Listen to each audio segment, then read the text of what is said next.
So this series is step 2 in your recovery from breast cancer surgery. So once you've gotten through the initial few weeks post-surgery and then you've done some of those preliminary movements, now there's that one video that I posted before with the preliminary very first movements that you should try when you're ready to explore range of motion. Then you move on to this one. Okay, so if you haven't gotten to this point yet, or you still need to go do the first video, go ahead, pause this video, check that one out now. But also, this is all about rebuilding the core, rebuilding the connection, exploring and increasing range of motion. So you can do this.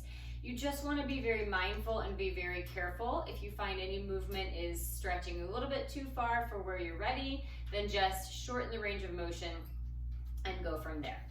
Okay, so I, again, am sitting on this stability ball, which I love because it creates a little bit of a balance challenge for me, and it also helps me engage in my core and sit properly.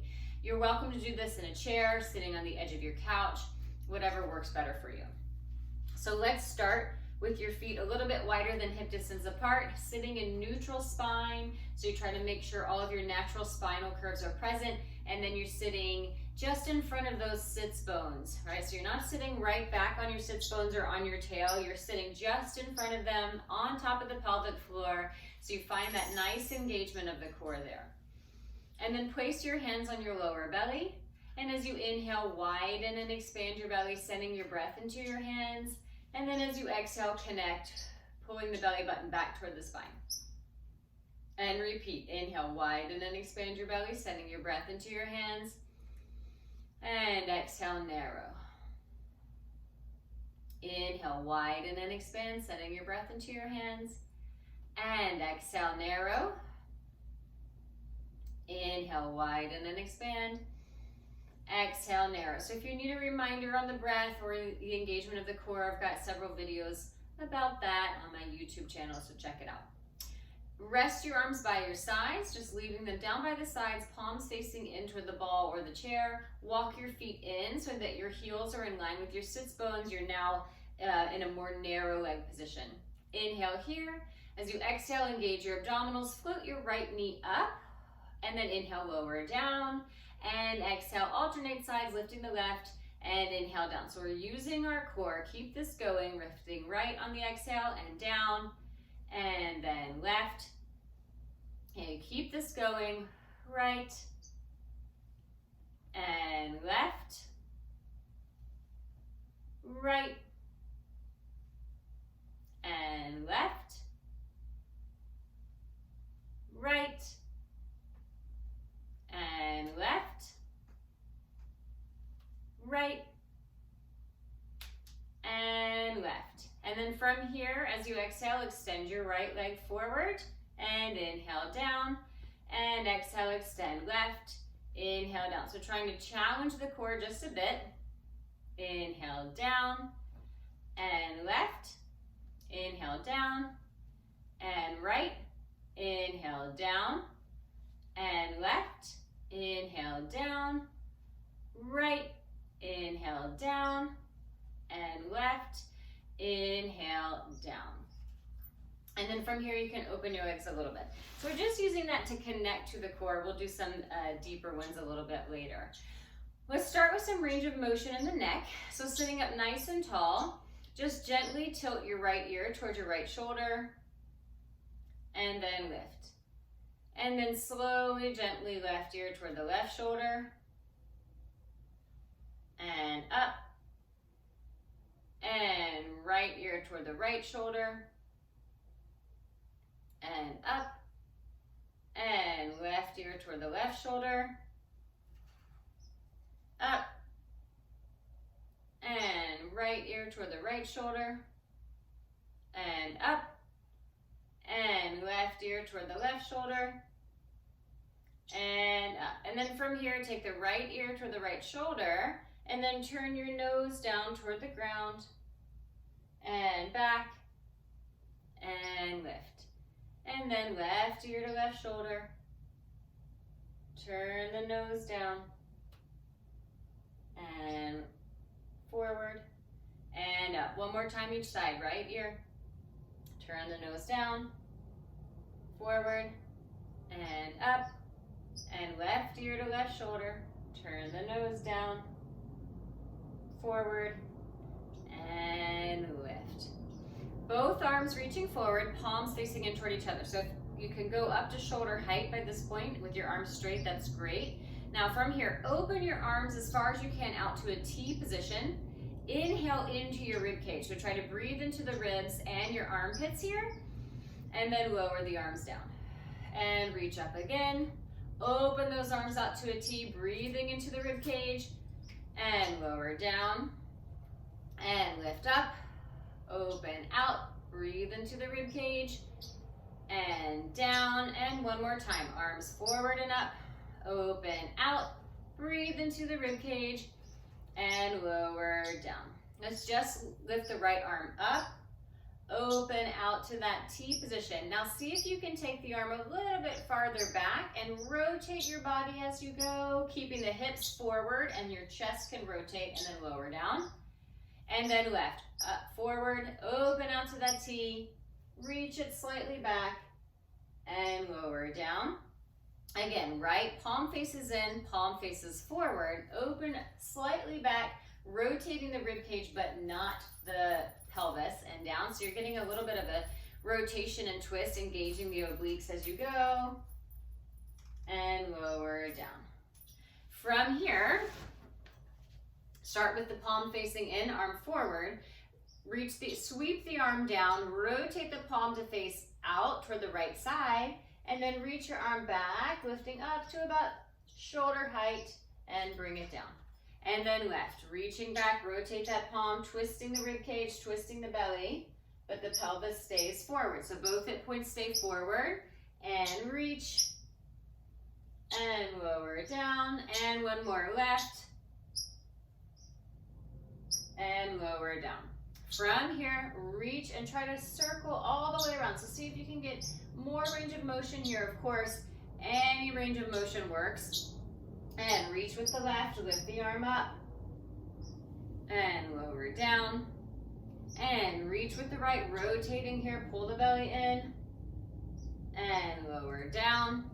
And reach with the left, lift the arm up, and rotate down. From here, placing your hands on your shoulders, so folding your arms across your chest, sitting up nice and tall.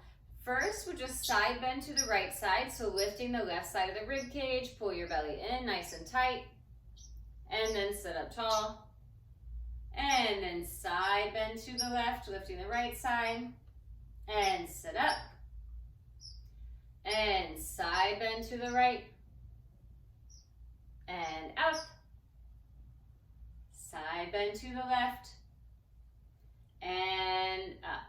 Now, tracing the collarbones, bringing your arms out, try to hold on to your shoulders. Now, this can be anywhere, so if you only get to your chest for now, that's fine. Or if you get all the way here, this is also fine. And then again, we'll just side bend. So as you side bend, this time lifting the left shoulder, the left elbow up toward the ceiling, and then come back to center. Now I'm trying to keep as I side bend to the left and lift my right elbow, I'm trying to keep both sits bones pressing down into the ball evenly. So I don't want to lift my left hip up as I side bend toward the right, and I don't want to lift my right hip as I side bend toward the left. And one more time each side, and left. And then from here, try to extend your arms to a low V, palms facing forward, and then bring them back to your shoulders. And then to a T, back to your shoulders, and then try a high V or a W and back to the shoulders. And low, shoulders, pull your belly in as you extend the arms, and send a nice deep breath into the armpits and the rib cage as you extend up. And two more, down, low V, and T. Now remember, you do not have to do this W if you're not ready for it yet. Whatever range of motion works. And last time, low V, and a T, and up. And then lower down, shake your arms out. You can remove the ball and then come down onto your mat or onto the ground, whatever works. And get this out of the way. All right. So we're just going to do 2 more exercises just to kind of get better connected into the rest of your whole body. So starting with your legs wide, about mat distance apart and slightly turned out, rest your arms by your sides and rotate your palms up. So while you're doing this, you're allowing gravity to assist you. Try to keep your upper body completely relaxed and the shoulders and chest as open as possible. With the palms facing up toward the ceiling. Gently curl your tailbone, lifting the tailbone up toward the ceiling. Press into your feet and lift your hips up. From here, inhale into the back of your rib cage, and as you exhale, slowly round the spine down, one bone at a time, reaching your tailbone forward and release it at the bottom. And repeat that. Curl your tailbone, press into your feet, lift your hips up. Inhale at the top, and exhale to slowly round all the way down, releasing your tail at the bottom. Inhale and exhale. Curl your tailbone. Press into your feet. Lift your hips up. Inhale at the top. And exhale to slowly round all the way down, trying to keep your upper body out of the work. Curl your tailbone. Press into your feet. Lift your hips up. This time stay. Lower the hips halfway down and lift all the way up for 1. Halfway down and up for 2. And 3, and 4, 5, and 6, 7, and 8, 9, and 10. Slowly round all the way down and twist your knees gently from side to side. And then walk your legs in toward each other, lifting your legs into this position called chair, so your knees are hovering right over your hip sockets, and then lift your arms up toward the ceiling, palms facing each other. Try to keep your shoulder blades on the ground. So if your elbows are a little bit bent, that's totally fine here. So we'll just inhale, and as you exhale, reach your right arm back as you reach your left leg forward. So it's only going to go as far as you can go, and then come back to center, right? And exhale, left arm, right leg. As you alternate sides, remember, range of motion is whatever feels doable for you in your body. So it can go 2 inches like this, right? Or it can go all the way. It's up to you. And exhale, left arm, right leg. So we're just challenging the core. And exhale, right arm, left leg. Inhale, up. Exhale, left arm, right leg. Inhale, up. Exhale, right arm, left leg. Inhale, up. Exhale, left arm, right leg. Inhale, up. Exhale, right arm, left leg. Inhale, up. Exhale, left arm, right leg. Inhale, up. Pull both knees in with your arms toward your chest. Circle your legs around a couple of times and reverse the circle here. All right, so that is it. So part 2 of recovering from breast cancer surgery. So if you found this video helpful, go ahead and hit like or subscribe. And also feel free to send me a message, info@julieturnermovement.com, with any questions you might have.